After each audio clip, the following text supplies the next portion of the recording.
Astagfirullah. Assalamualaikum warahmatullahi wabarakatuh. Volumenya belum ya. Belum keluar suaranya. Bapak Ibu yang dimuliakan Allah, meskipun dingin, bener dingin ya, kok saya nggak kedinginan ya. Mari kita mulai kajian ini dengan baca sholawat. Tadi dah Fatihah. Innallaha wa malaikatahu yusholluna 'alan nabi ya ayyuhallazina amanu shollu 'alaihi wa sallimu taslima.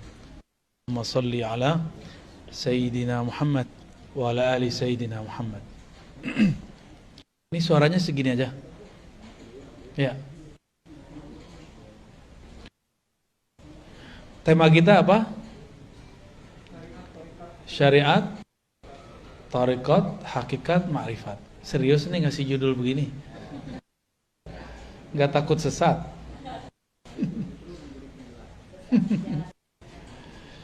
Baik. Syariat, tarekat. Ada apa ini? Ada mic baru nggak?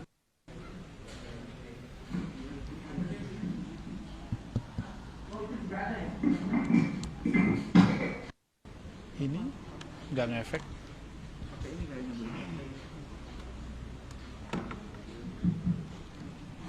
Oke, begini aja ya. Bapak Ibu yang dimuliakan Allah, biar sini Pak, nggak enak. Nabi Shallallahu Alaihi Wasallam tidak menyebut pembagian-pembagian begini secara eksplisit seperti ilmu. Sebagaimana tidak ada hadis sahih, hasan, dhaif. Sebagaimana tidak ada pembagian usul, tidak ada pembagian ilmu tafsir. Tidak. Ya. Siapa yang membagi ini? Para ulama. Karena itu datang satu paket. Nabi datang satu amalan itu mencakup 4 unsur, mencakup semua ilmu. Semua amalan Nabi ada syariatnya, ada tarekatnya, ada hakikatnya, ada ma'rifatnya. Jadi jangan sampai lagi ada pertanyaan konyol mengatakan, emang ada syariat, tarekat, hakikat, ma'rifat di zaman Nabi? Nah, itu pertanyaan konyol itu. Nanti kalau dibalik gimana? Emang ada hadis sahih, hasan, dhaif di zaman Nabi? Kan gak ada. Jadi jangan bertanya yang konyol-konyol. Sok kritis tapi gak pakai data.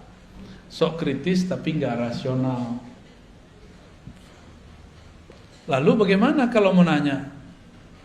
Kalau kita mau mengkritisi sesuatu, kuasai dulu yang mau dikritisi itu apa. Inilah pesan berat yang dulu diturunkan oleh Imam Abu Hamid Al-Ghazali yang wafat tahun 505 Hijriah.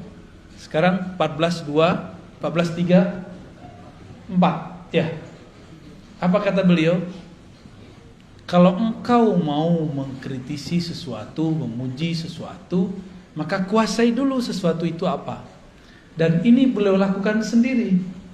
Imam Al-Ghazali ketika hendak mengkritisi filsafat, dia pelajari 2 tahun, lalu dia review selama 1 tahun.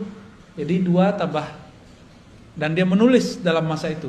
Belajar, dia katakan, dia review, kemudian dia tulis 3 tahun genap. Jadi Imam Ghazali baru kemudian mempublikasikan kritiknya terhadap filsafat setelah 3 tahun mendalami filsafat.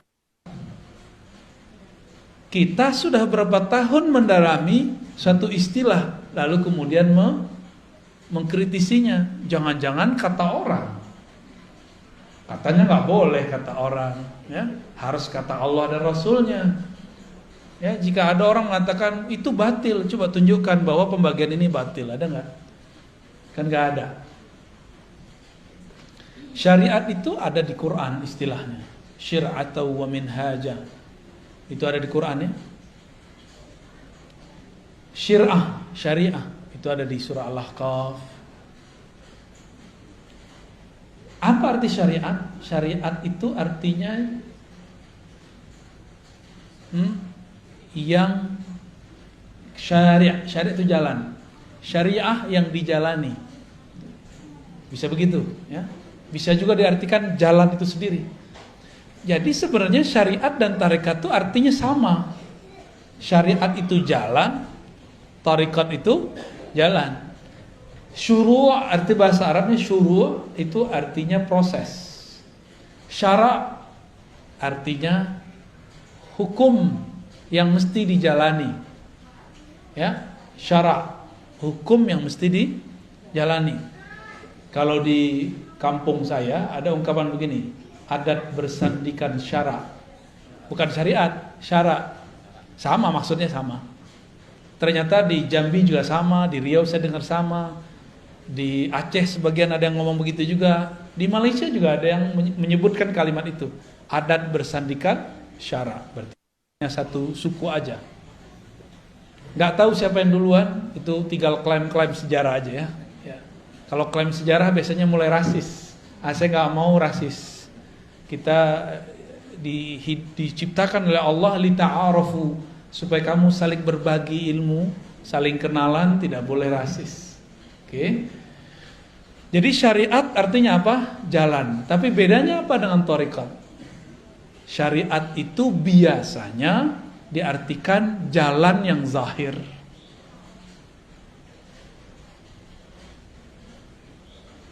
Kaedah-kaedahnya ada pada syariat. Nah, saya menerjemahkannya lebih eksplisit.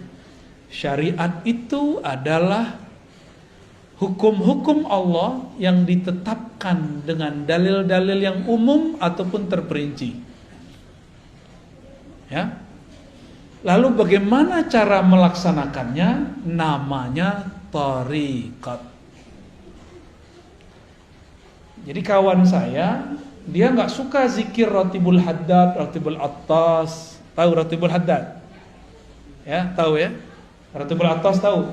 Atos tahu nggak Atos? Atos, orang Sunda apa arti Atos?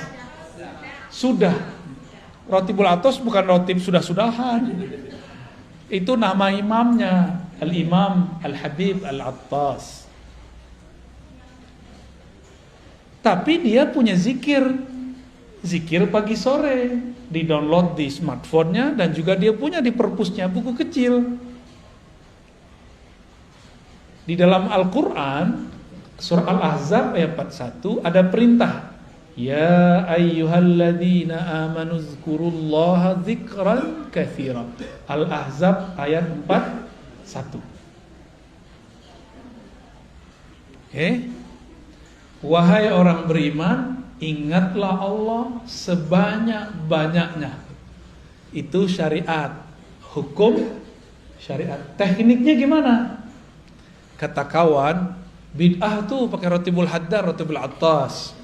Tapi dia ngeluarin buku baru, zikir pagi dan sore yang sahih. Itu juga namanya thariqat baru. Thariqat tergantung siapa namanya.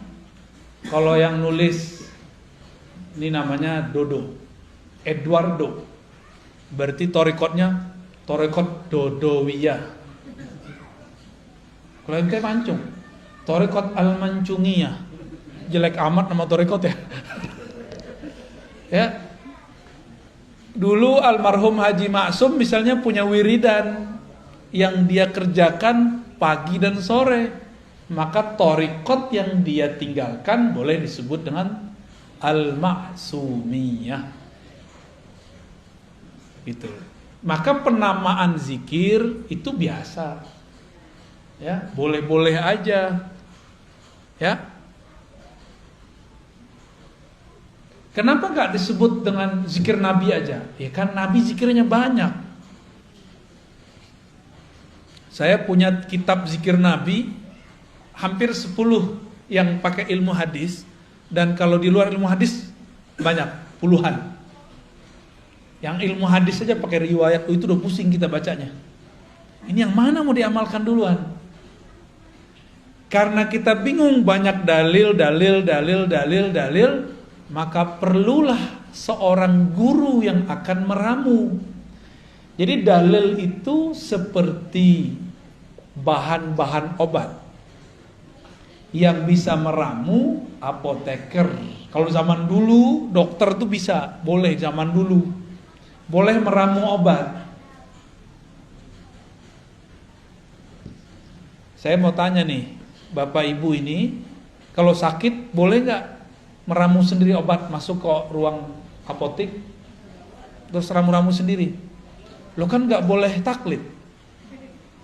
Katanya nggak boleh taklid. Taklid ke dokter juga nggak boleh dong. Kenapa percaya sama dokter?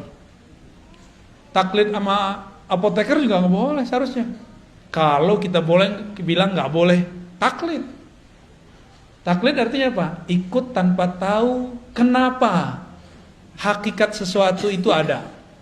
Ikut tanpa mengetahui dalil. Kenapa obat kalau batuk ini A, B, C, D? Disebutkan nggak sama dokter?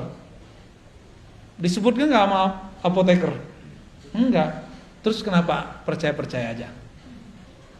Kenapa itu boleh, sedangkan dalam agama nggak boleh? Gitu. Yang mengerti dalil ulama atau orang awam? Ulama. Berarti kalau nanya dalil ke siapa?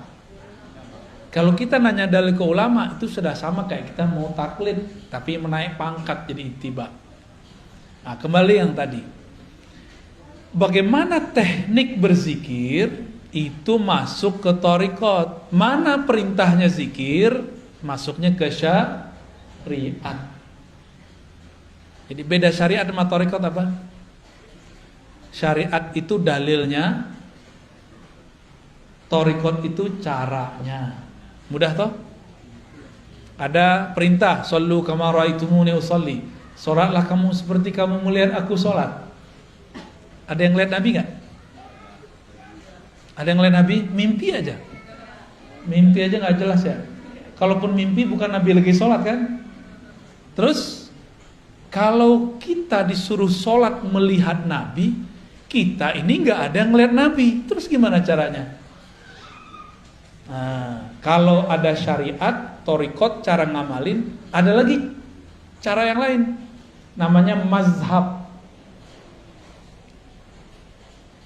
Mazhab itu cara mengamalkan dalil yang zahir.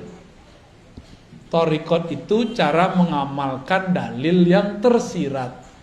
Jadi mazhab mengamalkan yang tersurat, thariqat mengamalkan yang Udah tahu perbedaannya? Oke. Terus gimana? Kata kawan, tidak boleh ikut mazhab. Ya, tidak usah ikut Syafi'i, langsung aja ke Nabi. Kalau Syafi'i berbeda dengan Nabi, kita ikut Nabi. Konyol gak? Imam Syafi'i bisa beda sama Nabi. Terus ente gimana nasibnya? Kalau Imam Syafi'i yang jarak beliau dengan Nabi cuma 2 orang, bisa berbeda dengan Nabi, terus nasib antum apa? Yang jarak dengan Nabi 14 abad, 1400-an tahun. Mikir-mikir kalau mau ngomong ya. Tapi ada yang lebih dahsyat lagi. Kalau sahabat berbeda dengan Nabi, kita ikut Nabi. Jadi dia adu-adu sahabat sama Nabi. Ini orang lebih berbahaya daripada Syiah, lebih berbahaya dari Khawarij, lebih berbahaya dari Mu'tazilah. Karena yang mengadu-adu sahabat dan Nabi itu kelompok Syiah, kelompok Mu'tazilah, kelompok Khawarij. Kelompok Syiah bilang para sahabat pengkhianat, merampok, mencuri, mengambil pemerintahan yang Nabi wariskan kepada anaknya, mantunya, lalu diambil oleh mereka. Maka mereka benci ke Abu Bakar, ke Umar, Utsman. Saya nggak tahu Syiah yang di Bandung begitu apa enggak. Kali ada Syiah Al-Bandungi, dia masih cinta sama Abu Bakar, kan kita nggak tahu. Siapa tahu kan beda. Namanya doang yang sama. Kalau sama, wah berarti dia bisa saudaraan sama kita. Tapi kalau mereka menghujat sahabat, Ya saya hello aja ya. Nggak bisa, kita nggak bisa bersahabat. Ente aja nggak bisa bersahabat sama sahabat Rasul, gimana bersahabat sama kita? Gitu, ya. Ada orang ngomong begitu, benar nggak? Kalau imam mazhab, Imam Syafi'i beda sama Nabi, kita ikut Nabi. Jadi dia pernah berpikir, bersuuzon ke imam. Kalau Nabi, imam ini berbeda sama Nabi. Imam ini buat ajaran baru. Jadi yang dia pikirkan mazhab itu agama buatan imam. Ini kesalahan besar ini. Ini logika yang nggak nyampe. Buat definisi tapi nggak nyampe. Dan saya sering ketemu dan udah sering contohkan. Mereka ngomong nggak usah ikut Syafi'i, langsung aja ke Sahih Bukhari. Masih ingat? Masih ada nggak orang begitu? Masih ada. Padahal kita udah ngaji kemana-mana, kita ulang-ulang ini. Tanda dia kalau ngeritik kita nggak pernah dengerin video kita. Ya, Imam Bukhari murid dari muridnya Imam Syafi'i. Imam Bukhari ini juga riwayatin hadis, cuma tidak dikenal sebagai periwayat, dikenalnya sebagai imam mazhab.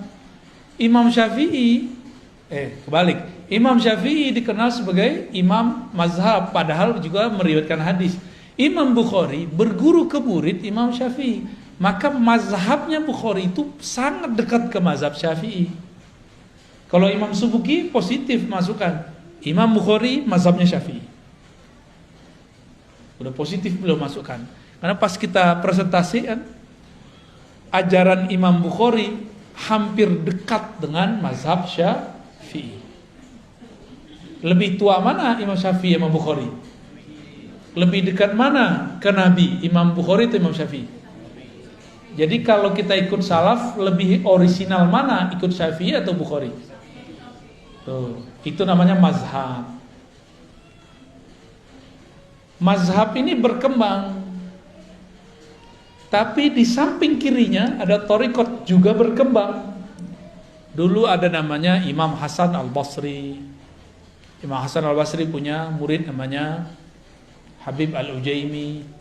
Ada muridnya Daud At-Tai. Daud At-Tai punya murid Ma'ruf Al-Kharqi, Sarri Sabti. Lalu Imam Junaid Al-Baghdadi. Maka dulu disebut thariqat Junaidiyah. Apa nama thariqatnya? Junaidiyah. Tapi thariqat ini lebur, banyak cabangnya. Cabangnya ada thariqat Naqsyabandi, ada Qadiriyah, ada Khalwatiyah, ada Suhrawardiyah, ada macam-macam nama thariqat pecahan daripada Imam Junaid. Dalam pecahan itu, kita ambil dua sampel. Thariqat Naqsyabandiyah dan Thariqat Qadiriyah. Nabi berbicara dalam syariatnya, afdalul dzikri la ilaha illallah. Dalam surat Muhammad, fa'lam annahu la ilaha illallah. Ada syurb, fi syurb, mau ya?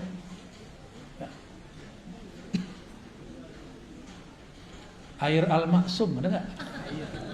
Pakai bahasa Arab gak paham Anda bilang.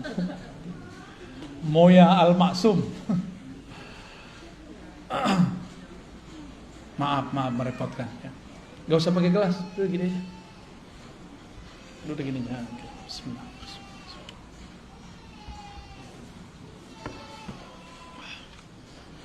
Udah gak usah. Ayat ini syariat nih. Fa'lam annahu la ilaha illallah. Surat Muhammad ayat 19. Ada dalil dari hadis, afdalul dzikri la ilaha illallah. Zikir yang paling nikmat, paling lezat, paling afdal, paling bermutu, paling jitu, itu adalah la ilaha illallah. Terus caranya gimana? Coba antum baca la ilaha illallah. Biasa aja kan?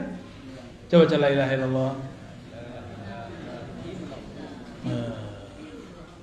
Ada yang tahu Itu ketahuan tuh kalau sudah berarti udah ngambil thariqat udah tuh. Tapi kalau la ilaha illallah, la ilaha illallah, itu belum tuh. Saya tahu dari suara aja kita ngerti. Apalagi kadang-kadang kalau sudah dihentakkan ke dalam kolbu ini kan bercahaya kalau disebut nama Allah. Itu terasa tuh cahayanya, gitu. Dan memancar di wajah. Ada wajah keasikan. Karena afdhaluz zikri, zikir paling enak, paling nikmat la ilaha illallah. Kalau orang Sunda makanan paling enaknya apa? Karedok. Bener Pak? Tempe. Santri deh nih ya, Batagor apalagi. Ini yang ngomong orang Padang. Tadi orang Sunda yang ngomong. Kayaknya yang lebih sohor orang Sunda nih. Bener, karedok. Oke.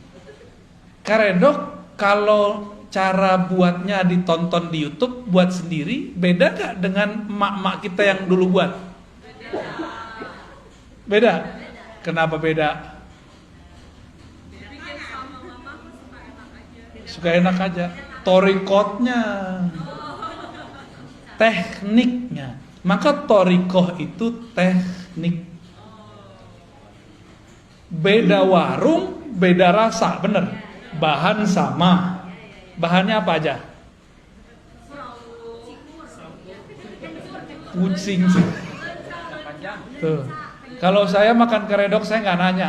Yang penting enak, gitu. Teh yang penting buatnya enak. Tipe-tipe murid begitu. Ada murid mau tinggal jadi aja. Udah Pak Kiai, Pak Ustadz, ajengan, ajarin zikir. Udah pusing. Tapi kalau sang guru tahu, la ilaha nafi illallah isbat, diambil dari pusar, dibawa ke kayak gitu caranya. Itu cara ngaduk-ngaduk kalimah dalam kolbu. Ya, kalau salah aduk jadi nggak tuh barang? Nggak jadi. Kelebihan gosong, kurang nggak mateng, nggak enak. Sama. Jadi kalau kita nih zikir, coba sendiri hasil lihat YouTube. Ya beda kalau ketemu. Ya, beda. Abis makan di tempat orang jual karedok yang enak di Bandung, kita nggak belajar cara buatnya. Besok balik, kita nggak belajar nih. Kita cobain di rumah dengan cara yang lama. Rasanya beda nggak? Oke. Tapi kita datang ke kokinya, ajarin dong. Diajarin sama dia tekniknya. Kita cobain di rumah. Rasanya sama atau beda? Tetap beda. Tetap beda. Zikir depan guru, nikmat. Karena disuapin sama beliau. Cobain di rumah. Tekniknya udah dikasih nih. Istighfar, tawasul, apalagi? Oh, semuanya lengkap deh. Nih bahannya kamu cobain sendiri di rumah. Kita cobain. Kok ambar ya? Kenapa? Karena kita belum terlatih. Sang guru napas dia udah begitu. Ya. Ibu kita karena sudah lama jadi ibu, dia tiap hari harus buat masak buat anaknya, maka enak jadinya. Ya tetehnya jadi ibu tapi bukan yang masak, sama aja. Ampar juga. Saya kan orang Padang, itu suka mengamati rasa rendang. Sama-sama resto A, tapi beda tukang masak, kokinya beda rasa. Padahal mereknya sama. Ya, sama-sama rendang loh ya. Padahal bahannya sama. Itu namanya thariqah.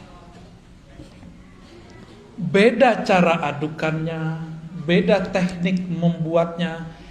Masukin daging ke dalam santan aja itu ada timingnya. Bener? Emang begitu. Sama. Kadang guru nih nafsu punya murid. Belum saatnya dimasukkan daging kalimatullah ke dalam kolbu murid, udah dikasih-kasih aja. Namanya obral. obral zikir. Janganlah diobral zikir. Ini kalimah thayyibah.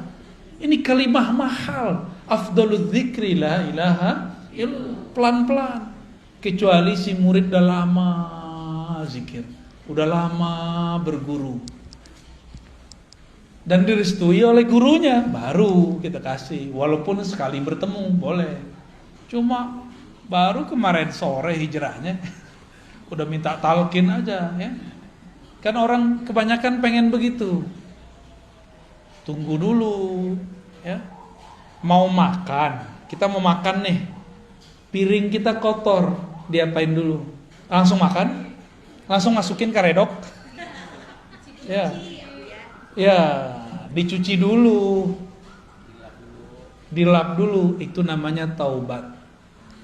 Kolbu ini kan tempat, kalau kita nih maksiat pakai mata, pakai telinga, itu di kolbu tuh nodanya banyak. Itu harus dibenerin dulu. Baru nanti kalimah la ilaha illallahnya masuk ke dalam kolbu dan dia tidak ada halangan. Masuknya nikmat. Tapi coba jus stroberi enak gak?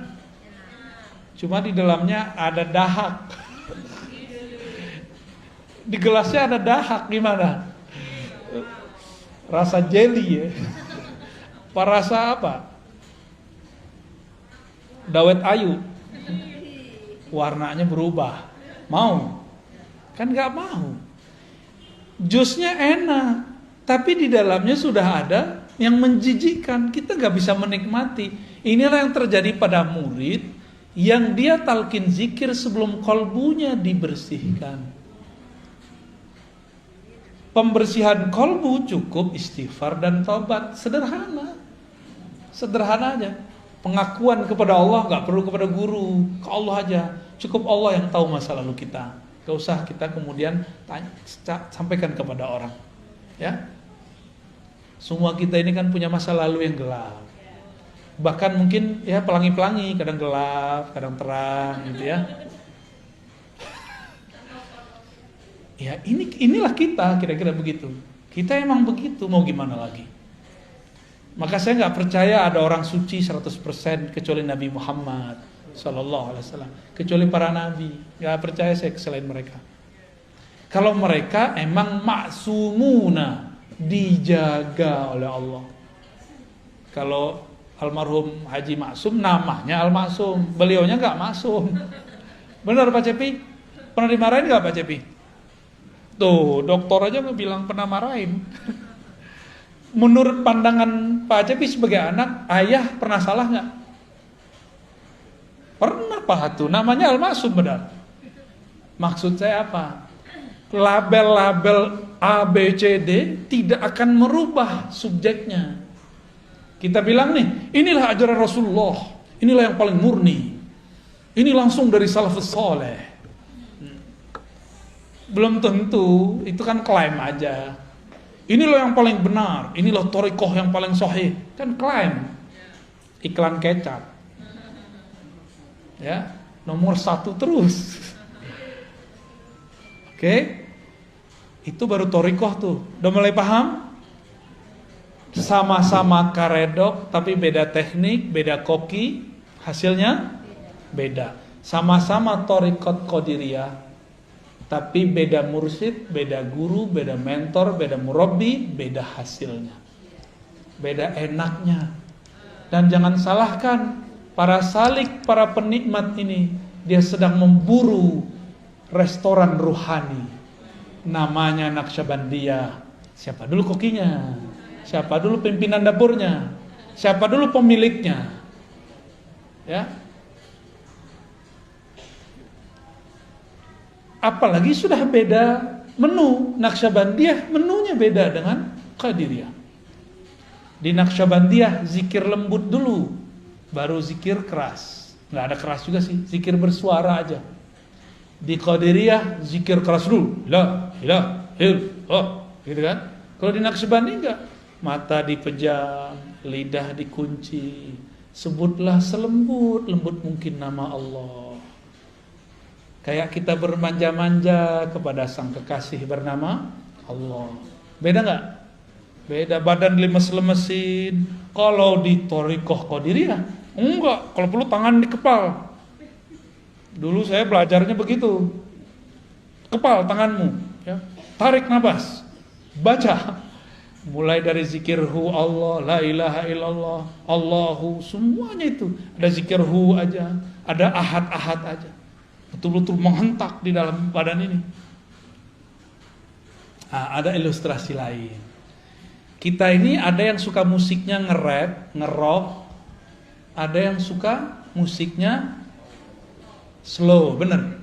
Ini wajahnya wajah apa nih? Nggak percaya. Ini sukanya apa? Jangan-jangan haram lagi.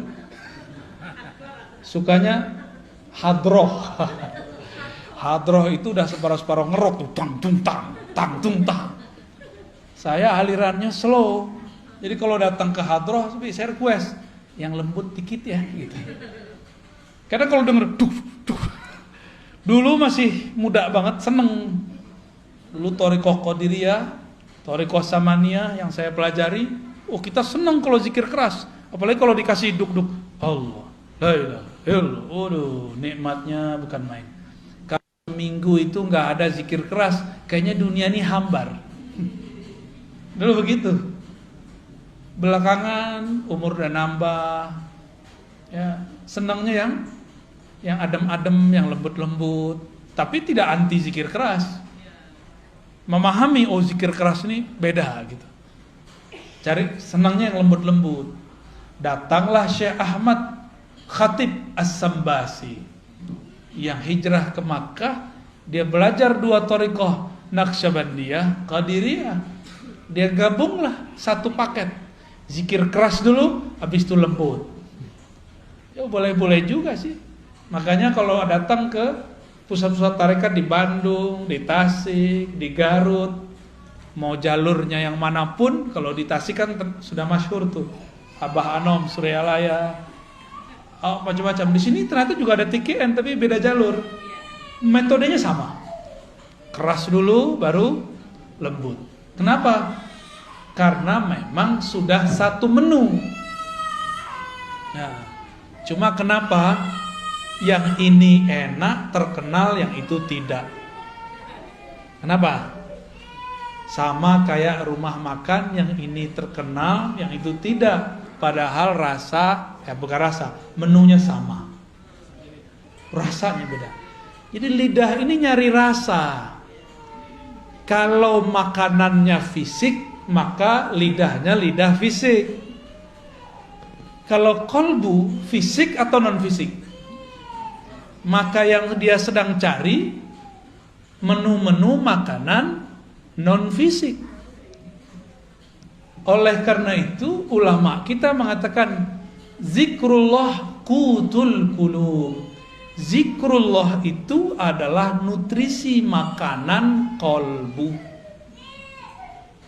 Ya. Zikrullah makanan kolbu. Saya mau tanya, mau nggak tiap hari dikasih karedok teh? Bapak Ibu, mau nggak tiap hari dikasih apa biasanya? Nasi liwet. Mau nggak tiap hari dikasih nasi liwet?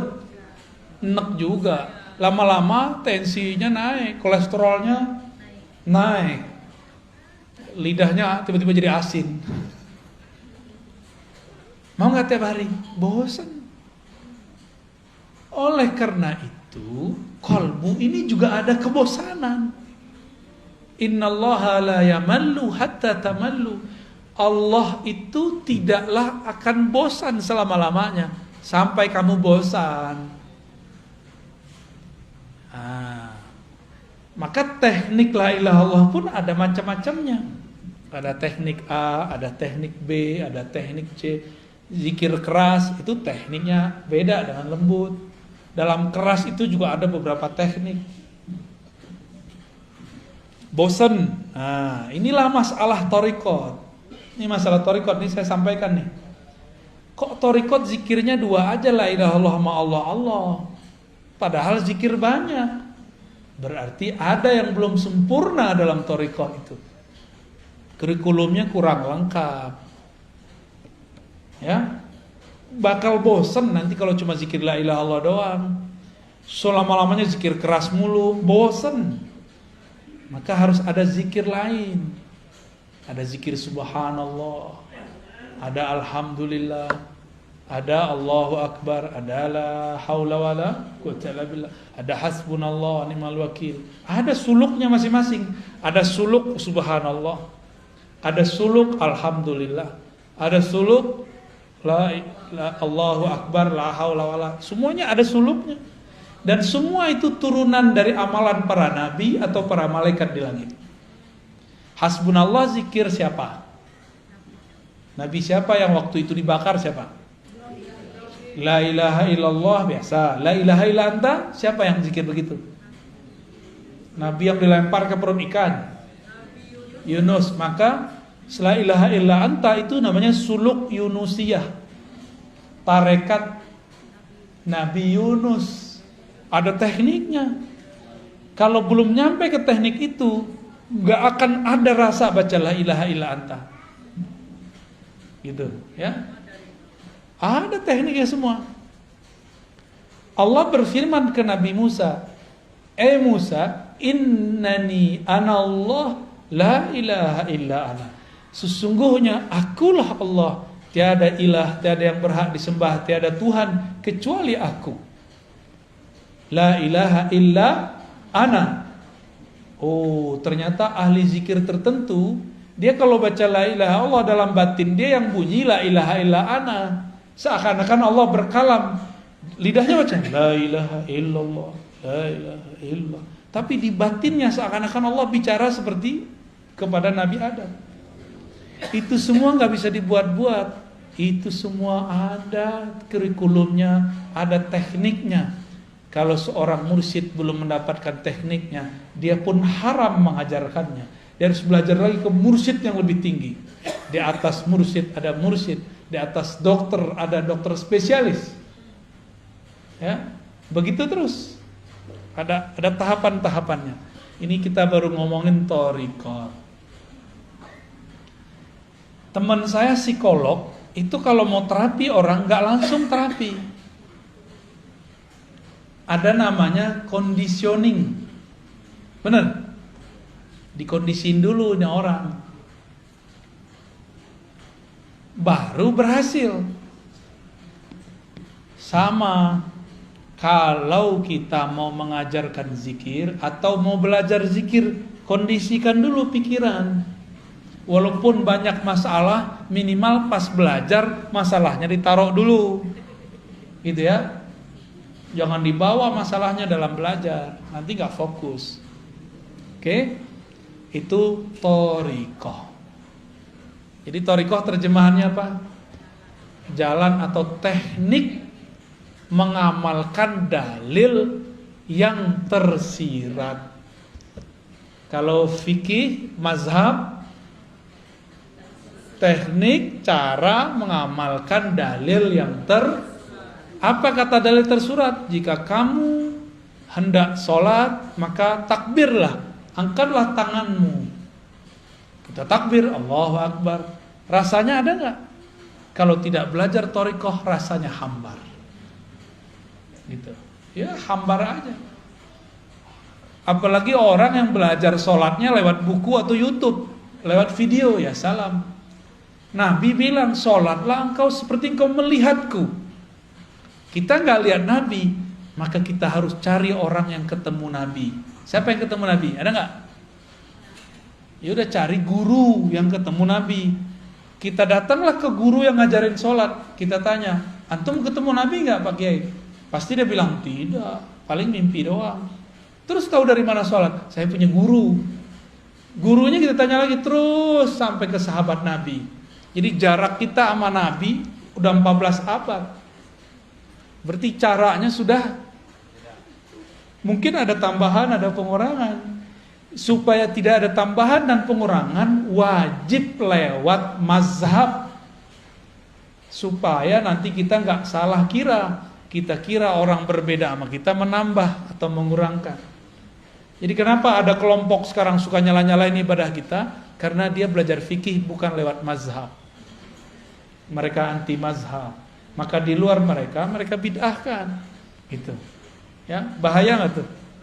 Bahaya sekali. Jadi salah satu musibah di umat ini munculnya kelompok anti mazhab. Secara rohani, musibah bagi umat ini munculnya kelompok anti thariqat. Akhirnya zikir hambar semua. Dia baca zikir pagi sore tapi nggak ada efeknya dalam hidupnya. Dia sholat, ruku, sujud tapi tidak ada natijah rasa yang dia dapat setelah membaca. Kata orang-orang ini, sholat nih, mohon maaf kalau jidatnya ada hitam ya. Jidat hitam itu boleh-boleh aja. Cuma bukan itu yang dimaksud. Simahum fi wujuhim min athari sujud. Ada tanda bekas sujud di jidat mereka, di wajah mereka, wujuhihim, karena bekas sujud. Saya udah putar-putar nyari riwayat, adakah jidat Nabi itu hitam, nggak ketemu. Meskipun berjidat hitam boleh, nggak ada masalah kan, emang mungkin kulitnya agak sensitif, orangnya juga sensitif, lengkap sudah. Terus apa yang dimaksud tanda sujud? Tanda sujud saya sering sebutkan, orang sujud kepalanya di mana? Di bawah apa? Di bawah tempat paling kotor di alam semesta. Nih, tempat buang air kecil. Ya walaupun bajunya bagus, walaupun bedaknya masya Allah, bajunya oke, tapi bagian situ bau nggak? Nggak enak kayak ngomongin begitu ya. Tapi emang itu bau, udah selesai. Sekarang ditaruh di bawahnya. Gimana? Maka yang disebut athar sujud, bekas sujud adalah hilangnya kesombongan seorang hamba. Itu baru disebut bekas sujud. Jadi siapakah yang sujud kepada Allah? Orang yang sudah melepaskan kesombongannya, ego-egonya, merasa sok pinter, sok alimnya, sok solehnya, sok merasa paling benernya, dia buang sudah. Karena yang merasa sok bener di sini, bener. Yang merasa pinter mana? Yang merasa bergelar ini. Yang merasa manhajnya, mazhabnya paling bagus, thariqatnya paling keren ini. Kalau ini nggak mungkin. Ini maka ditaruh di bawah. Jadi asarus sujud adalah kerendahan hati. Efek dari sujud adalah rendah hati. Gimana? Udah rendah hati belum? Lagi belajar. Karena kadang jujur, mending jujur begitu. Berarti sholat kita ini sudah benar belum?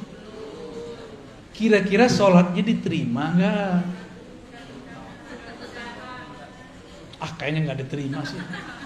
Soalnya simahum fi wujuhimnya belum ada. Karena puncaknya sholat ketika kepala di bawah. Di saat itu tidak ada lagi ego, tidak ada lagi sombong. Kalau masih ada, sholatnya belum diterima, kira-kira gitu. Gimana dong? Orang-orang kayak kita ini sok soleh, sok merasa sholat. Ada orang telat sholat aja kita kata-katain. Ya, ada orang gak sholat, kita suzon. Ya. Dia padahal udah jamak. Ada orang kita lihat gak sholat, padahal dia sudah jamak. Bisa gak begitu? Ya, susah ya. Emang begitu sih ya. Di otak ini, ya, kortek depan ini dia sukanya prasangka. Ternyata otak ini di istilah orang-orang ahli neurologi disebut otak reptil. Ini yang disebut dalam Al-Quran, ulaika kal an'am, mereka itu seperti binatang. Otak reptil itu 5-10%. Selebihnya, sisanya berapa? Otak kanan, otak kiri 40, 45 ya, 45. 45 kiri kanan itulah yang akan mendalami thariqat, hakikat, ma'rifat. Sayangnya orang cuma berpikir pakai 10% ini. Makanya jadi bodoh seumur hidup. Keras sekali. Cari lawan terus. Karena reptil kan suka nyari lawan. Kepalanya begini terus tuh. Siapa lo? Aliran baru nih. Jadi setiap kali ada kelompok baru, kepalanya seperti reptil. Kalau nggak menghindar, ngelawan. Begitulah terus. Ulaika kal an'am. Nyalak mulu, ya. Maka di Quran disebut seperti kalbun, seperti si kuku. Jika engkau biarkan yalhas, jika kau perhatikan yalhas, engkau apa-apain yalhas. Yalhas itu lidahnya begitu mulu. Auzubillah min dzalik. Kita ini jangan-jangan baru sujud fisiknya, belum sujud. Kita baru sujud fikih, mazhab, belum sujud thariqat. Kalau sudah sujud thariqat, tahu tekniknya. Kalau engkau sujud, rendahkan egomu, hancurkan egomu, hinakan jiwamu di hadapan Allah. Dihina-hinain benar. Baru berbuah namanya tawadhu. Namanya hakikat. Ya, jadi hakikat itu buah dari orang dari tarekat. Zikir. Ala bidzikrillah tatmainnul qulub. Ketahuilah hanya dengan menyebut nama Allah hati jadi tenang. Cara nyebutnya gimana? Ada cara nyebutnya. Gimana cara nyebutnya? Nama ala bizikrillah, hanya dengan menyebut nama Allah. Nama Allah siapa? Ya Allah. Gampang tuh? Gimana cara nyebutnya? Allah. Gitu cara nyebutnya? Enggak. Ada tekniknya. Ya. Itu yang mahal. Ya, harus pakai talqin.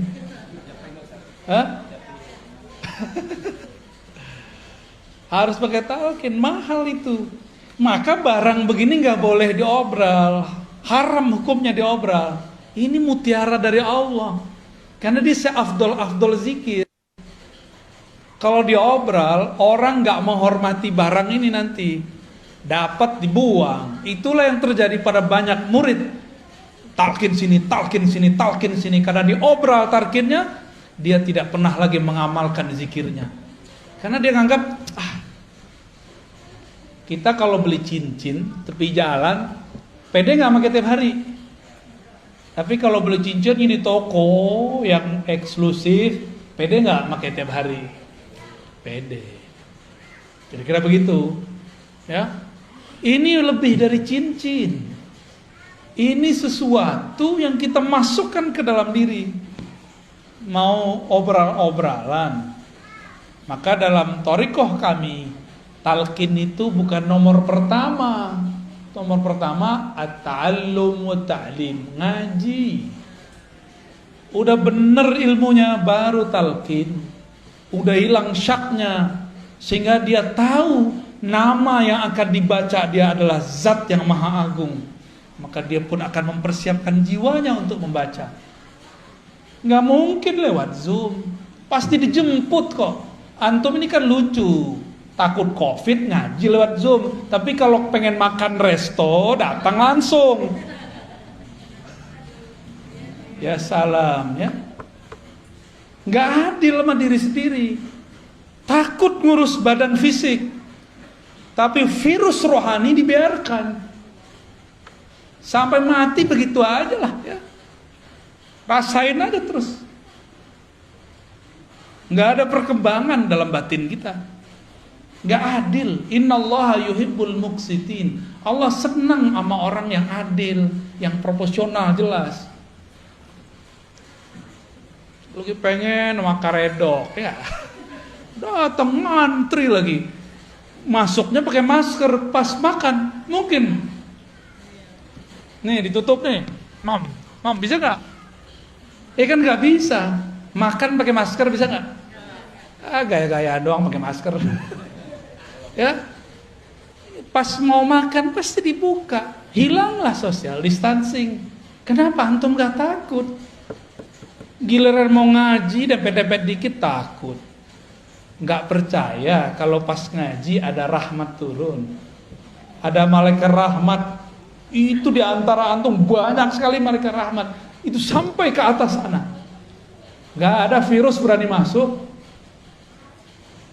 Masuknya paling pas masuk mall tuh, ya, yang disalahin pengajian sama masjid. Malaikat itu kalau ada orang duduk di tempat zikirnya lalu doa, Allah marhamhu, ya Allah rahmati dia, selamatkan dia, jagalah dia. Malaikat kalau doa mustajab nggak? Dia nggak pernah dosa, ya, masih takut? Hah? Nggak takabur loh ya, nggak boleh takabur, tapi insya Allah, ya, yang adil sama diri. Ini bukan nyinggung yang nonton online sama Zoom ini. Kalau yang karena jarak kita maklumi. Ini masih di kota Bandung. Ya, saya aja datang dari Jakarta, masa antum di sini Zoom, gaya bener. Ya, sok higienis, sok jaga badan tapi nggak jaga rohani. Makanya sampai nanti nggak akan ada peningkatan spiritual. Nih saya marah-marah nih sekarang sore ini nih. Tapi marah saya begini-gini aja, ya. Mau sampai kapan begini terus? Ya. Maka yang hadir kita apresiasi dengan baik. Semoga Allah meridhoi antum lebih kenceng daripada yang udah jelas dia di samping sini masih pakai Zoom, gaya bener. Giliran makan ke kantin dempet-dempetan, ya. Betul-betul nggak adil ke dalam diri, ya, nggak adil. Saya prihatin melihat seperti ini. Kalau mau protokol kesehatan lengkap, prokes-prokesan yang adil semuanya, ya, semuanya rapi, siap-siap hidup merana. Udah divaksin juga, ya. Terus untuk apa dong kita divaksin, ya? Protes ya, tuh, ya, Pak pemerintah. Semua orang udah bosen. Orang udah bosen semua. Tapi gimana lagi? Ke depan kita harus pakai aplikasi segala macam lah. Jadi yang pakai fingerprint, dulu kan kantor fingerprint. Kalau sekarang semua orang harus punya peduli lin, nggak hanya fingerprint, dicolok hidungnya. Kita ikutin aja mainnya, ya. Yang penting kalimah Allah bertahta di dalam kalbu, ya. Yang penting ketenangan muncul di dalam jiwa. Harus muncul di dalam jiwa. Jika dilakukan zikir berdasarkan tekniknya, sama dengan orang makan karedok, makan rendang, sesuai dengan takarannya, cara masaknya, udah pas sudah. Kalau juga masih belum terasa, jangan-jangan bukan menunya yang tapi lidahnya sedang sariawan. Paham ilustrasi ini? Kalau kita nih belajar zikir, gurunya sudah oke, tekniknya sudah lengkap, tapi belum juga menikmati zikir. Jangan-jangan kolbu kita sedang bermasalah, seperti mulut lagi sariawan gak menikmati makanan. Saya kira cuma orang Padang yang pedes. Orang Sunda cabai rawit gak dicampur apa-apa, giling. Gimana? Udah? Pernah nyoba? Doer gak bibirnya tuh? Gak berani. Tuh orang Padang gak berani, orang Sunda berani. Pantesan lebih pedes dari kita, ya gak? Maaf, canda-canda. Itu torikot. Hasil dari bertorikot, tenangnya kolbu dalam berzikir, namanya hakikat. Kita punya kesimpulan, punya hikmah. Oh begini ya kalau zikir dikerjakan secara benar, hasilnya begini. Kita tahu metodenya, tahu teorinya, paham hikmahnya. Ini namanya hakikat. Ya, jadi hakikat itu pengetahuan yang diperoleh setelah menjalani hakikat. Tapi hati-hati, tidak semua pengetahuannya tepat. Maka di atas hakikat ini harus ditingkatin lagi. Si hakikatnya harus diuji. Karena hakikat ini pengetahuan, tapi pengetahuannya terpisah. Zikir la ilallah rasanya ini, zikirhu rasanya ini. Itu namanya hakikat. Terpisah-pisah. Beda zikir, beda rasa. Umroh sama puasa, beda nggak rasanya? Keasikan umroh haji berbeda dengan keasikan tahajud, benar? Pilih mana? Sama-sama pegel loh kaki, tahajud, sama-sama tawaf. Kenapa orang lebih sering memilih umroh? Padahal mau ketemu Allah di rumah juga bisa. Nggak mesti ke Ka'bah kali. Kenapa? Karena menu. Orang bosen satu menu. Rasa, ada rasa yang didapat di dalam umroh beda dengan rasa yang dapat dalam tahajud. Rasa ini menghasilkan pengetahuan. Pengetahuan inilah yang disebut ilmul yakin. Ilmu yakin. Paham? Kira-kira? Dhamma lainnya hakikat. Sehingga kita punya keyakinan, kalau aku baca ini, aku yakin begini, itu orang udah punya hakikat. Maka orang yang sudah mengerti hakikat, jika ada orang bersyariat, sholat 1000 rakaat, dia cukup 2 rakaat, itu udah sama. Kalau orang bersyariat, belum mengerti ilmu yakin, dia sholatnya baru by pahala. Kalau ada pahala dia sholat, kalau nggak ada pahala dia nggak sholat. Kalau orang mengerti hakikat dia sudah tahu bahwa sholat itu jangan harap pahala, tapi ada sesuatu di belakang itu. Inilah yang disebut oleh Nabi, orang alim tidur lebih ditakuti oleh setan daripada orang yang itu, maksudnya yang punya ilmu hakikat. Kalau ilmu yang zahir biasa. Lalu apa beda hakikat dengan ma'rifat? Hakikat itu masih bisa luntur. Hakikat itu masih bisa salah. Yakinan kita kadang-kadang belum tepat. Dari mana kita tahu? Yang paling banyak dapat ilmu hakikat waktu di surga itu malaikat namanya Azazil. Tetap saja tergelincir, dipecat dari malaikat namanya iblis. Iblis itu ahli hakikat. Dengan ilmu hakikatlah dia menyesatkan orang-orang ahli zikir yang tidak berguru. Pernah berguru terus ninggalin gurunya. Pernah bermajelis lalu keluar dari majelis. Orang-orang begini dicaplok sama iblis. Apa kata iblis? Zikir kamu keren ya. Karena zikir kamu banyak orang sembuh nih. Kamu sebenarnya mursyid yang lebih sakti daripada gurumu. Mulai terbersit. Kita lebih sakti dari guru. Tuh, kena tuh dah. Pernah gak ngeliat ada orang begitu? Ya, murid kiai besar buat tarekat baru. Ini nasib dia ini. Keluar dia dari halaqah. Karena terbersit dalam hatinya, dia lebih sakti dari gurunya. Dia nggak sadar gurunya sedang pura-pura nggak bisa, ngetes dia aja. Guru pura-pura nggak bisa ngeruqyah, nggak bisa. Oh saya nggak bisa doain air, pura-pura aja. Bukan berarti dia nggak bisa. Dia nguji antum itu, ngerasa sakti nggak melebihi guru. Banyak yang terpedaya di situ. Apalagi urusannya udah ketemu fulus, ya. Apalagi urusannya udah ketemu pengikut. Orang merasa pengikut itu aset dia. Waduh, gawat. Banyak orang tergelincir pada bab ini. Banyak sekali.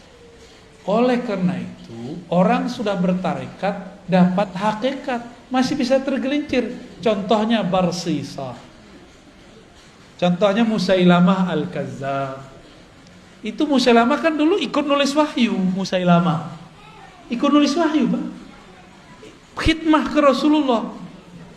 Maka kita berdoa orang-orang yang berkhidmah untuk agama ini, untuk kita, tidak membelot di akhir nanti. Amin. Ya, ini bahaya benar. Kenapa? Si Musailamah ini melihat harian Nabi, dia mikir, Nabi mah biasa aja orangnya. Kita begini, dia begini. Kita begitu, dia begitu. Akhirnya dalam pikiran apa? Nabi ini orang biasa kayak. Kejadianlah sekali, ada penulis wahyu selain Musailamah. Nabi turun ayat kepada Nabi. Tapi Nabi gak bacakan semua. Nabi masih tertegun, keasikan membaca ayat. Si penulis wahyu ini diizinkan Allah terbuka tarbir rohaninya. Dia dengar Jibril baca ayat. Surat Al-Mu'minun itu tentang penciptaan alam, penciptaan tubuh kita. Fatabarakallahu ahsanul khaliqin. Dengar dia. Terus dia konfirmasi ke Nabi, ya Rasulullah, lanjutan ayatnya ini bukan? Saya barusan dengar ada Jibril baca. Kata Nabi, benar. Dalam hati terbersit sama dia, gini doang ilmu guru gua. Gini doang makomnya Rasul, saya juga bisa. Maka orang ini jadi nabi palsu. Kalau murid jadi mursyid palsu. Buat tarekat palsu. Karena dia merasa dia bisa mengakses apa yang diakses gurunya. Dia kira gurunya cetek ya. Ini sering terjadi di semua halaqah, di semua thariqah ya. Maka untuk selamat hanya satu bab, harus masuk pintu ma'rifatullah. Apa itu ma'rifatullah? Disebut ma'rifatul Muhammadiyah, mengenal hakikat Nabi Muhammad sallallahu alaihi. Dalilnya apa? Qul in kuntum tuhibbunallah fattabi'uni. Katakan jika engkau cinta Allah maka ikuti aku sang Muhammad. Maka dia harus ikut ma'rifat Nabi Muhammad sallallahu alaihi wasallam. Nabi ketika sholatnya banyak, beliau gak bilang supaya kalian selamat. Nabi bilang, aku ingin bersyukur kepada Allah. Nabi ketika dapat wahyu gak bilang, gua doang yang bisa dengar, lu gak gitu. Kalian gak bisa. Gak ada Nabi kesombongan begitu, gak ada. Nabi selalu merendahkan hatinya di hadapan Allah dan para sahabatnya. Yang dimaksud al-haqiqah al-Muhammadiyah, itulah kemurnian akhlak Nabi Muhammad sallallahu alaihi wasallam, yang berakhlak dalam hakikatnya, dalam bertorikotnya, dalam bersyariatnya. Itulah yang dapat ma'rifat. Dan tidak sedikit kita dengar ada orang ketemu orang, semakin tinggi teori ma'rifatnya semakin sombong. Apa itu? Ngeremehin orang. Berarti dia sombong gak? Gak level gitu kan. Kajian kulit tuh gak penting. Nih kajian hakiki nih, kajian hakikat nih, kalian gak tahu. Ngomong begitu itu sombong namanya. Sedangkan Rasulullah mengajarkan tidak boleh sombong. Udah jam 5 Ustaz. Kholas ya? Ya udah tanya jawab deh kalau ada. Fadhal. Terima kasih ya. Mana dari Bapak atau Ibu saya nggak bisa lihat. Dari Bapak-bapak dulu barangkali ada yang perlu sampaikan. Dari Zoom ada 2, tapi sebelum dari Zoom dari yang hadir dulu mungkin silakan. Ustaz, ada ibu-ibu yang nanya. Enggak, nanti soal. Assalamualaikum warahmatullahi wabarakatuh. Abia mau bertanya tentang masalah thariqah. Sampai sekarang saya masih bukan lagi ya, masih bingung. Karena dalam satu sisi ada yang mengatakan bahwa kita itu berthariqah harus sama orang yang masih hidup. Mursyidnya itu harus masih hidup. Sementara yang lainnya bilang tidak usah, yang sudah meninggal juga tidak masalah. Yang begitu yang mana Abu ya? Oke. Assalamualaikum. Kalau kita ini belum mandiri, guru wafat, maka sebaiknya punya mursyid yang masih hidup, yang dapat ijazah dari mursyid itu atau dari mursyid yang lain. Jangan yang nggak dapat ijazah, nggak nyambung nanti, nggak nyambung ke Nabi Muhammad, nanti nyambungnya ke iblis. Ya, yang boleh ngajar zikir adalah syaikhun ma'zunun inda syaikhihi, guru yang diizinkan diijazahkan gurunya. Kalau nggak dapat ijazah, sedapat ijazah aja yang diajarin, jangan lebih. Nggak pernah diangkat mursyid, jangan ngaku mursyid. Mursyid itu nggak mesti tua loh ya. Itu masalah otoritas satu thariqah.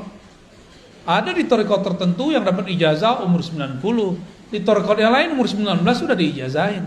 Saya ketemu kemarin waktu ke Sumatera, ada guru saya, dia sudah memimpin suluk dua thariqah, Naqsyabandiyah dan Samaniyah Qadiriyah. Itu dia mimpin dari umur 20, sekarang umurnya udah 70 sekian, berapa tahun tuh?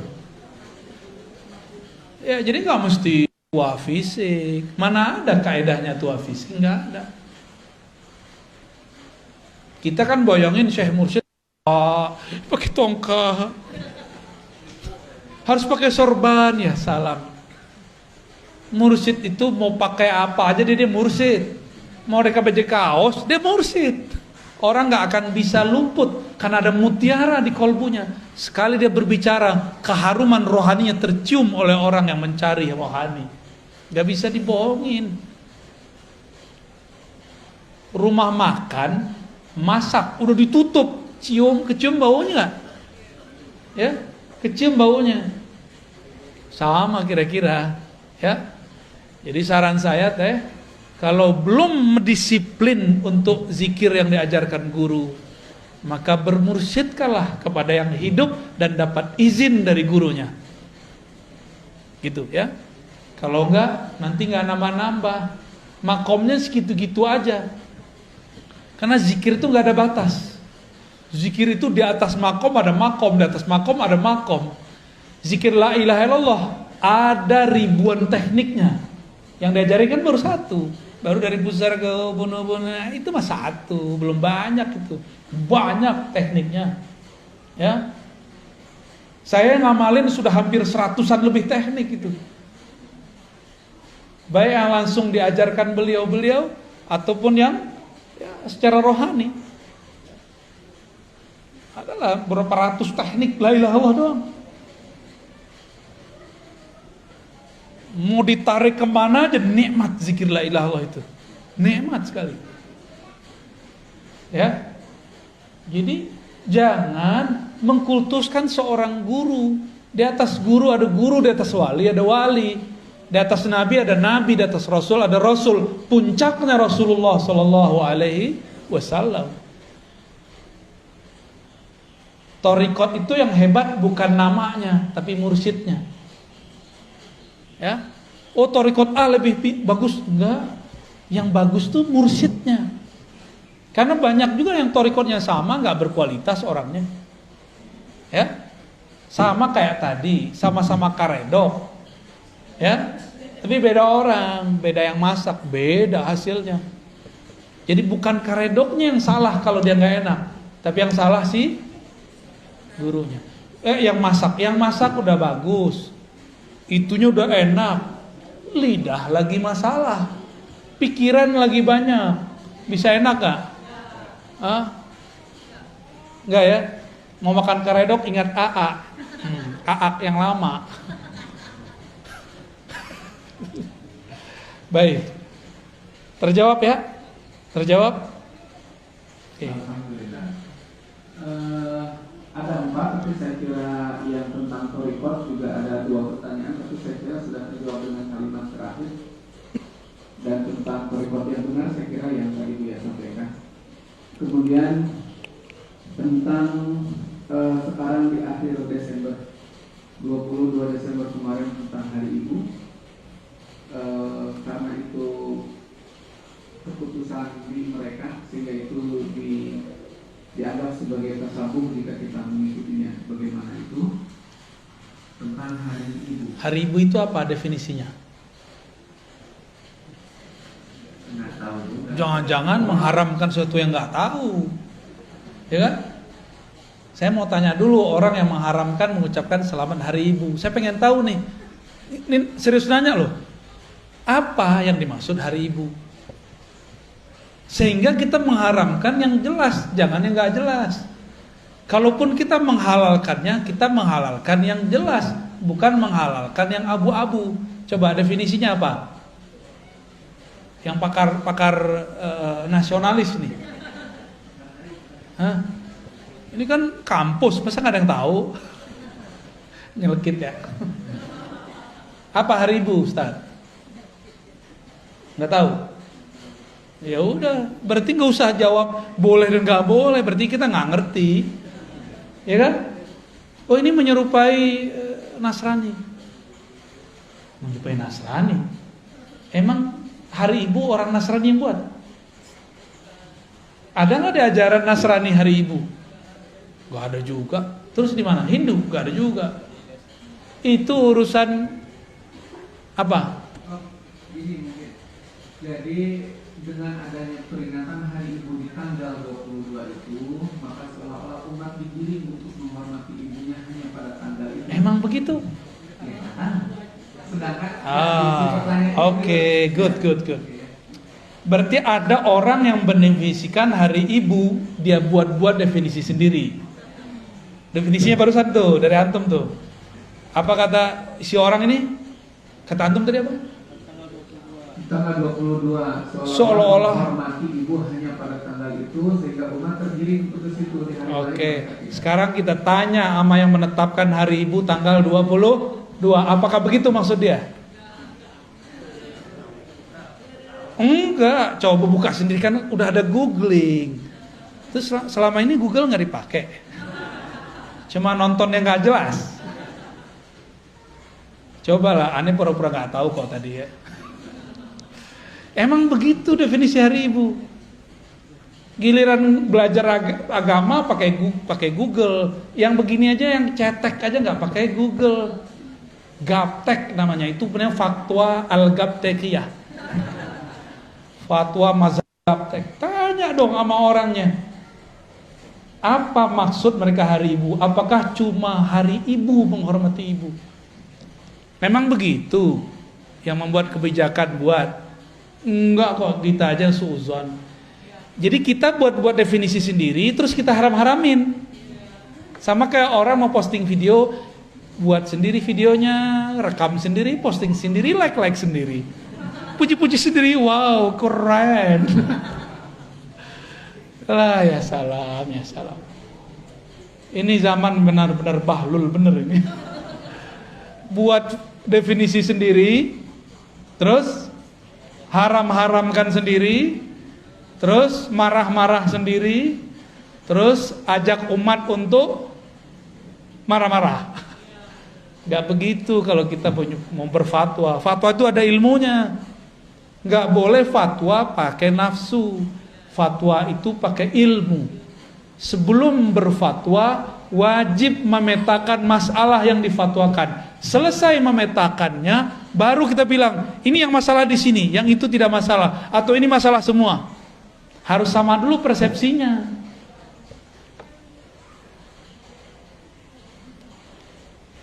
Orang Muhammadiyah punya Islam berkemajuan, NU Islam Nusantara. Di Wasliyah ada Islam apa kemarin? Waktu kita ke Wasliyah, saya lupa ada istilahnya. Di Medan kemarin, orang Persis gimana? Islam apa? Islam murni. Pasti adalah jargon-jargon gitu. Benar? Ada orang buat definisi Islam Nusantara itu Islam sholat pakai bahasa Jawa. Ntar kalau yang benci Muhammadiyah, Islam berkemajuan, nanti sholatnya pakai bahasa Inggris, maju. Emang begitu? Saya buat definisi sendiri, terus saya salah-salahin orang, diketawain nggak? Jadi kalau kita mau menentang, menerima, mengamalkan sesuatu, tanya definisinya kepada yang punya barangnya. Namanya tabayyun.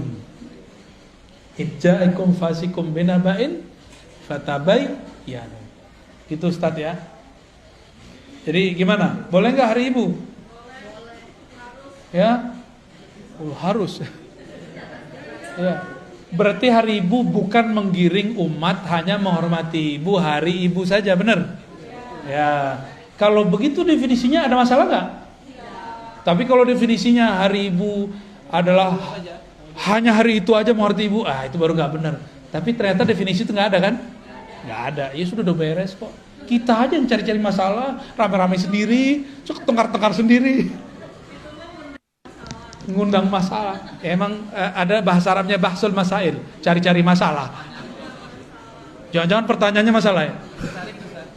Bener, ya lanjut. Yang satunya lagi juga saya kira harus dibahas dalam bahsul masail. Tapi yang saya akan bacakan tentang thariqah aja. Apakah saya boleh ikut thariqah Buya? Banyak tadi yang harus diikutnya 100 lebih ya. Masya Allah. Jadi gimana dong? Itu pertanyaan antum kali. Thariqah saya ngaji. Jadi ngaji aja dulu. Ngaji dulu, 1, 2 ngaji. Antum hafal nggak? Yang kedua apa?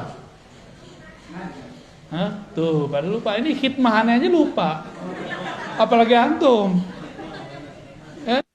Khidmah. Yang ketiga baru talqin. Jadi saya nggak mentalkin kecuali saya lihat orangnya sudah berkhidmah baik ke perjuangan thariqah atau ke umat. Kita lihat dia.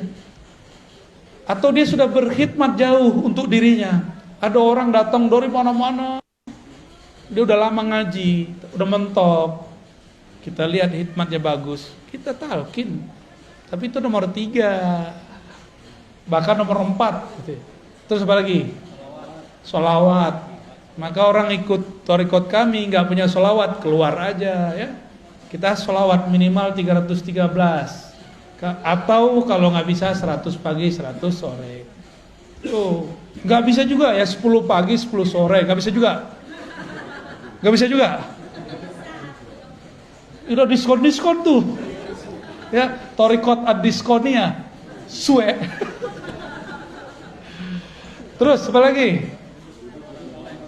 Mujalasalatul sholihin, duduk bersama orang soleh, bergaul dengan orang soleh. Kita ini kan gak soleh, kita ini masih rusak.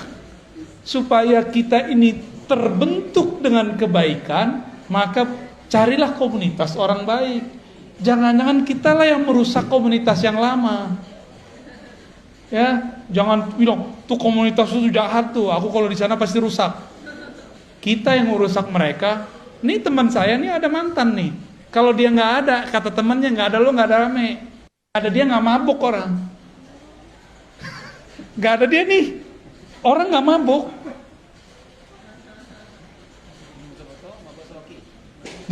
Lebih itu mah cetek sama dia. Orang kalau mabuk masih ngomong-ngomong, kata dia itu mah cetek. Bagi dia udah hilang. Serius itu. Jadi kitalah yang menyebabkan orang rusak. Karena muka kita ini muka syahwat, ya kan? Muka bejat lah muka kita ini. Saya ngomong ke dalam diri saya sendiri. Bahwa di dalam diri ini ada kebejatan, ada kenakalan. Saya ngomong begini bukan untuk antum saja, untuk diri saya sendiri. Karena gejolak itu masih ada dalam diri saya.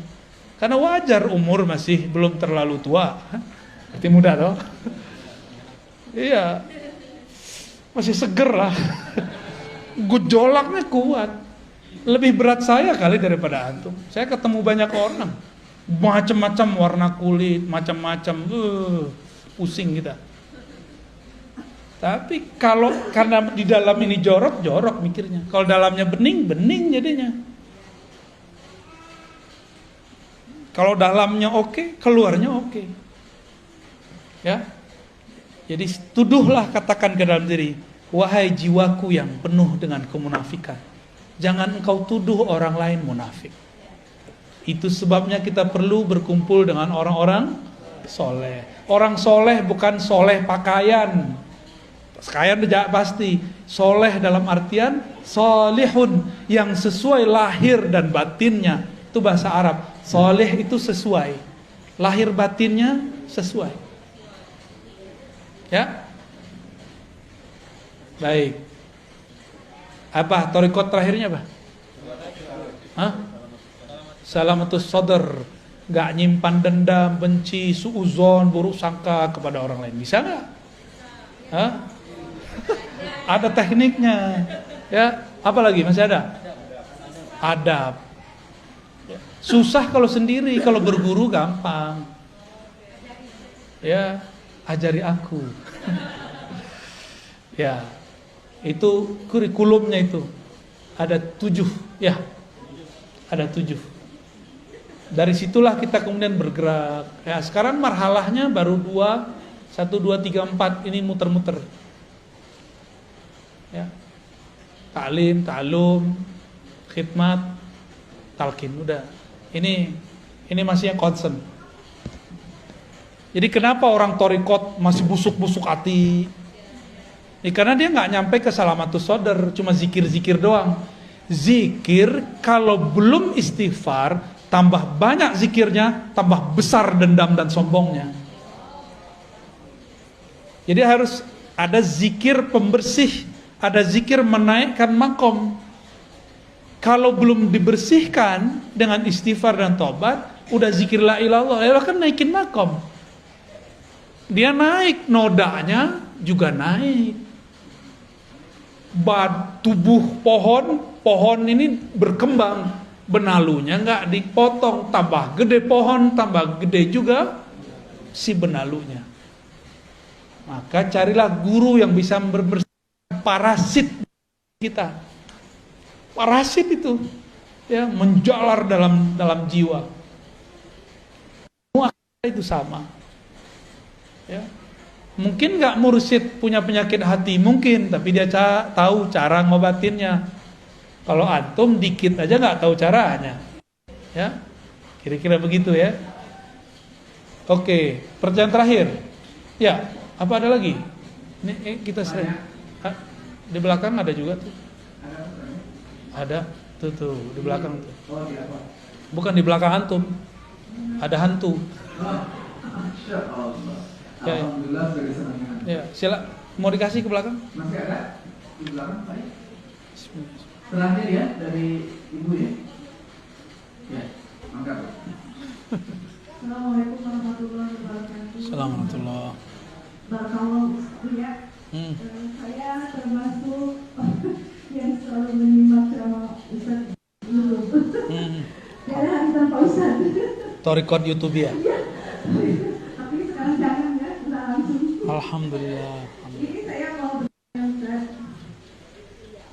Apakah seseorang bisa ma'rifatullah tanpa tahu nama ruhnya? Saya tahu itu dari YouTube, dari punya dari Ustaz. Dan apakah yang boleh mengenal nama ruhnya itu hanya orang-orang tertentu saja, atau siapa saja boleh tahu?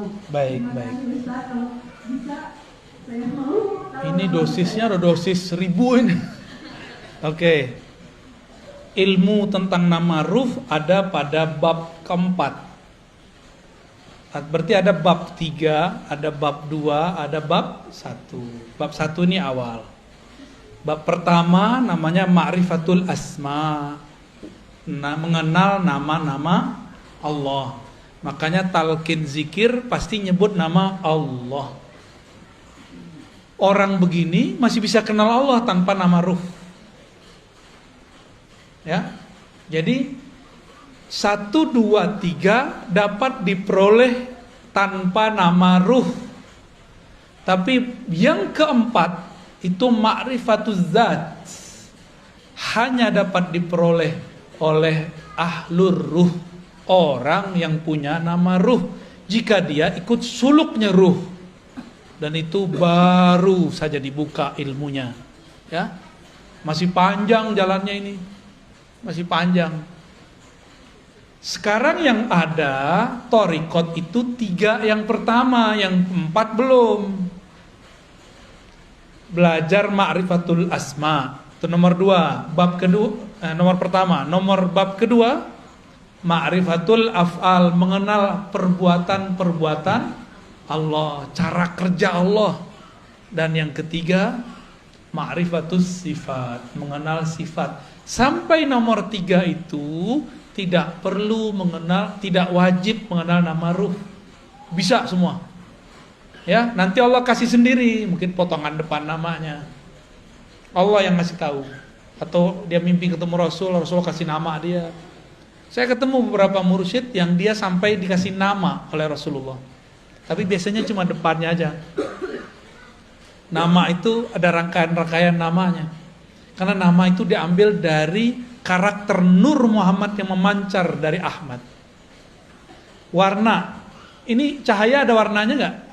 Kita bilang ini cahaya terang, perih di mata atau teduh? Cahaya ini perih, benar. Maka kita sebut cahaya ini perih, cahaya ini tajam. Itu nama dia, nama cahayanya. Tapi menerangkan nggak? Oh, cahaya ini walaupun tajam, dia menerangi ruangan. Itu nama berikutnya. Maka satu cahaya bisa banyak nama. Nah, Ahlur Ruh itu ngasih nama cahaya itu. Nama itu sebenarnya sudah ada sebelum kita lahir. Sebelum kita ke alam ini, kita sudah ada belum? Sudah. Jika hidup di sini nggak pakai nomor KK dan KTP, bisa kemana-mana nggak? Ruh kalau nggak punya nama nggak bisa masuk ke badan kita. Emang Allah main serabut-serabut doang ngambil ruh, gitu nggak bisa. Ada daftar nama yang antri untuk ditiupkan. Ada namanya dia. Dan yang punya pengetahuan mengenai nama ruh bukan saya, Bu. Saya cuma penjelas metodologi keilmuannya. Mungkin ada santri yang gak sabar, terus keceplosan ngomong, Buya Ustadz nih muter-muter aja. Buka aja sih. Seenak perut lo aja. Gak bisa begitu. Ilmu ini ada tahapan-tahapannya. Jangankan ilmu ruh, ilmu talqin aja belum saya bagi-bagi semua kok. Apalagi ilmu, ya jangan suka-suka kita komentar. Ya, ini zaman orang komentar suka-suka. Antum komentar, hati-hati. Nabi mengatakan dalam hadis Sahih Bukhari, bisa jadi satu kalimat tidak terasa keluar, tidak terasa diketik, tapi membuat yahwi ila jahannama sab'ina kharifa. Itu membuat dia terjatuh ke dalam jurang-jurang jahanam. 70 kharif. Saya nggak tahu terjemahan yang pas tuh kharif itu. Selapa lamanya orang udah mati dari kemarin, dia belum nyampe-nyampe juga. Ada munafik mau dilempar oleh Allah di masa Rasulullah. Itu dia sampai sekarang belum nyampe itu ke bawah. Karena kalimah itu. Sok dalamnya itu sab'ina kharifan, 70 kharif. Dalam kayak palung Mariana kalau di laut tuh. Dalamnya bukan main. Hati-hati komentar. Ya, saya nggak pernah biasanya menghiraukan orang berkomentar, tapi kalau dikomentar tentang nama ruh, ini agak sedikit kita tandain. Ya, hati-hati ente. Ya. Hati-hati gitu aja. Nabi Musa ingkar dikit aja diputus sama Nabi Khidir. Padahal itu sudah buat kontrak itu. Kita bukan nabi, men ingkar-ingkar aja. Siap-siap diputus dari ilmu ruh. Ilmu ruh itu ilmu paling mahal. Paling mahal itu. Sabar-sabar, Bu. Ya, sabar-sabar. Nanti kalau ada komunikasi dengan teman-teman riba, daftar aja nama ruh. Kalau beruntung kita ketemu ahli yang ngasih nama ruh, kita mintain namanya. Ya. Ada nama ruh, tenang aja ya. Tapi itu kelas 4 itu. Sekarang belajar zikir torikot yang ada aja dulu ya. Amalin aja yang ada. Aduh, pertanyaannya udah berat nih, Tat. Padahal kita ngaji baru berapa bulan nih. Sekali sebulan lagi ya. Pertanyaannya soal. Iya. Udah cukup? Saya kira gimana Pak? Cukup ya? Oke. Baik. Boleh. Baik, kami masih ada acara lagi. Mohon maaf tidak bisa sampai maghrib di sini. Dan seperti biasa salamannya dengan hati aja ya, bil qulub. Gak usah juga dokumentasi lah, gak usah lah. Cukup di hati aja ya. Semoga tidak mengurangi kehikmatan kita bergaul bersama, bermujalasah, duduk bersama. Bapak Ibu yang bukan Allah, terutama sahibul bait ya, Dr. Cepi dan tim, semoga antum yang buat kegiatan ini diberkahi oleh Allah. Semoga dijaga selalu oleh Allah ya. Dan beliau yang mendirikan ini, Allah berikan kenyamanan, kebahagiaan, cahaya di alam sana. Amin ya rabbal alamin. Bagi kita yang hadir, jangan berhenti. Ruh itu tidak pernah puas mempelajari nama Allah, sifat Allah, hafal Allah, dan rahasia-rahasia Allah.